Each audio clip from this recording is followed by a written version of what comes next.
I can never succeed pastoring a small church. It's not possible. It's not in my DNA. I don't have the formula for it. I don't have the strategy for it. I don't have the tactics to manage a small church. It's not in my brain.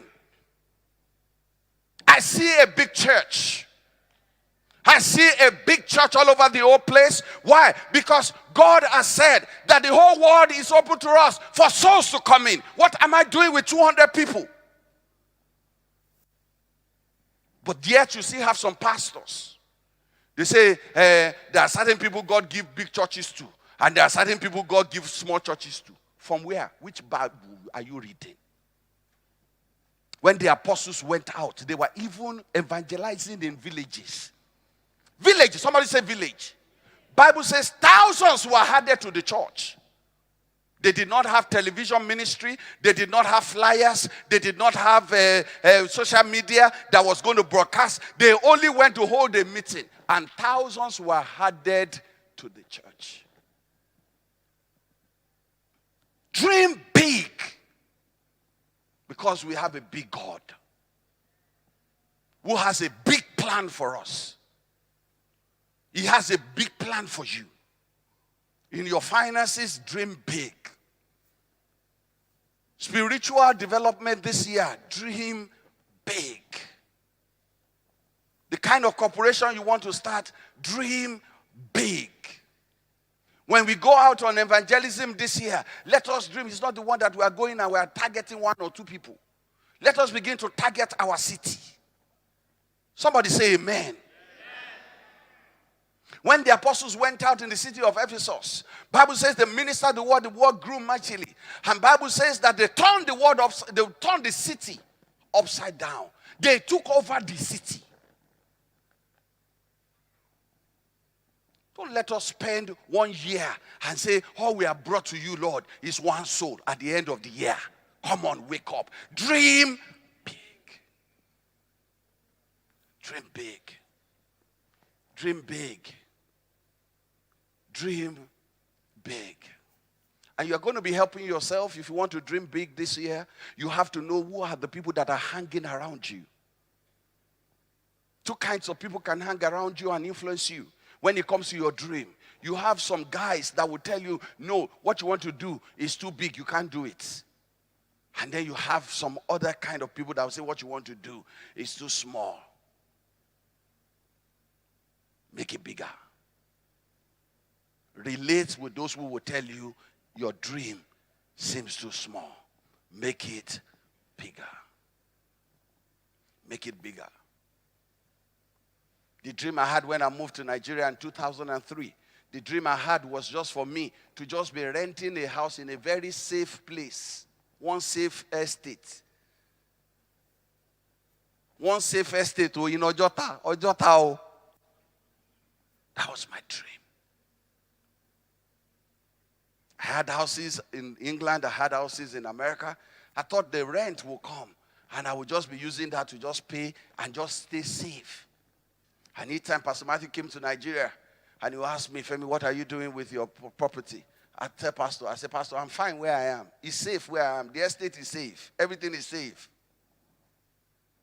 Pastor says, no, you need to get your own place. You need to get your own place. Every time he comes, he will ask the question, what are you doing? And I'm like, but we talked about it last time. So after a while, I said, you know what? Let me make a move so that he will stop talking about it.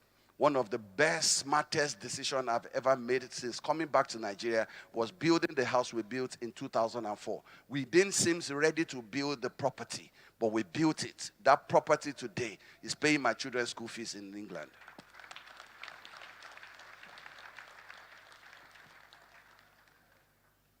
And in the course of building the property,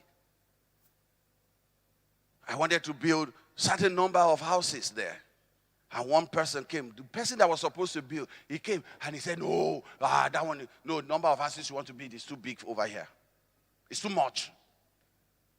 He said, it's not possible. I just went to somebody else to design the place. And then one guy just visited from Abuja. And he was on his way to the airport. He came to visit me. And I said, I have this project that I want to do. He says, let's drive there, Pastor. On his way to the airport, and he saw it. And he looked and he stood. In 5 minutes, he told me what I could do to even achieve more than what I wanted to do. And that is what is built there today. Who are you hanging around? Hang around people that will stretch your dreams. Don't hang around people that will make you to feel comfortable in your little cocoon shell. Dream big. Dream big. Whatever it is that you can achieve, think about how you will multiply it. Always put in your dream the multiplication effect.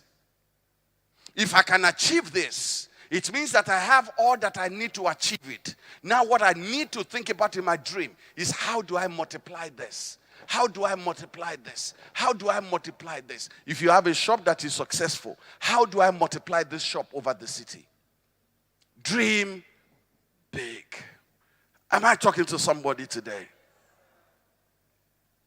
You are going to dream big because you are not going to be using your own eyeballs. You are going to be using God's eyeballs. You are going to be seeing with God's eye. You are going to be seeing with God's eye. You are going to be dreaming based on God's ability. Jeremiah 32 verse 27 says, "Behold, I'm the Lord, the God of all flesh. Is there anything too hard for me?" Once you resolve that there is nothing that is too hard for God, I believe that you'll be able to dream big. One of the ways to help you to dream big and not dream small is when you tell yourself when you are dreaming, I am dreaming without consideration of any limitation. I don't like pessimists around me. I don't. I don't like people who see negatives.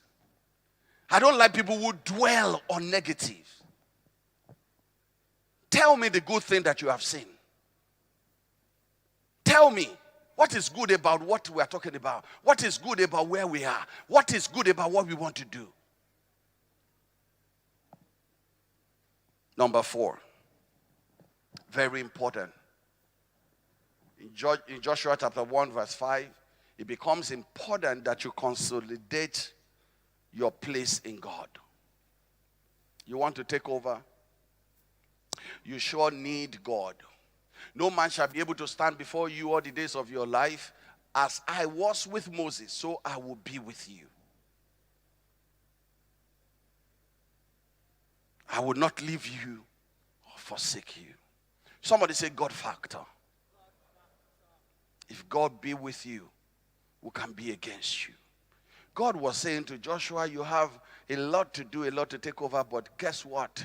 You need me. You need me.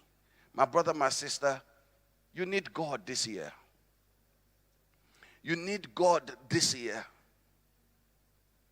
Of course.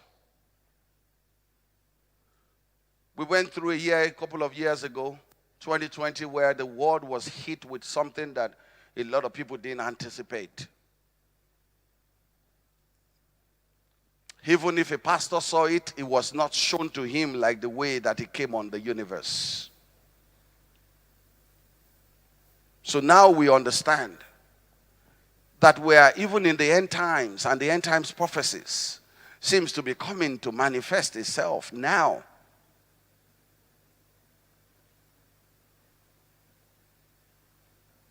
So yes, you may be able to predict certain things, but you may not be able to predict all things.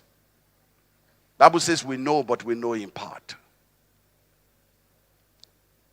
So now, how do you want to walk through the valley of the shadow of death in 2022 without God? How do you think you're going to survive what the world has to offer without God? How do you think that you are going to beat Satan in his game without God? Bible says the thief comes to steal, to kill, and to destroy. Bible says he's going all over the whole place looking for whom to devour. God asked him, he said, Satan, where are you coming from? He says, oh, I've been going to and fro everywhere. The guy is busy, man. Satan is not lazy. He's busy. He's also focused. Also has a vision. And God says, have you considered my servant Job? He says, God, I'm very diligent in my job. I've been there. I'm very, very hardworking. I've been there. But I couldn't get anything done because you have become a shield around him. When I saw him, I saw you.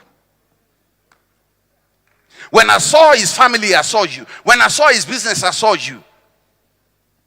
When I tried to go anywhere around him, I saw you there.